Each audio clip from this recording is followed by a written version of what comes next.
So I say, walk by the Spirit, and you will not gratify the desires of the flesh. They are thought to have been a tribe of Middle Eastern Gauls that made up Galatia. Immigrants from around 270 BC, whereas Greeks had a tendency to question everything, including the obvious, these Gauls had a gift for only comprehending what they already knew.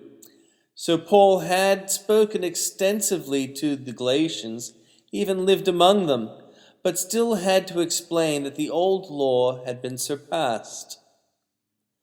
To be fair, the old law had not been replaced, but it is the spirit of that law, as opposed to the obvious expression of it, that the faithful follow. Paul was trained as one who would be high priest of the Jews, but he ended up leading the early Christians. He set up the question of law or faith and answers it with the examples of Hagar and Sarah. Hagar was slave to Abraham and bore him slaves. Sarah was wife to Abraham and bore him free children.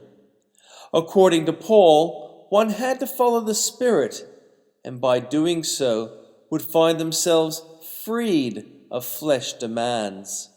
My name is David Daniel Ball, and I am the Conservative Voice. David Daniel Ball is author of History of the World in a Year by the Conservative Voice.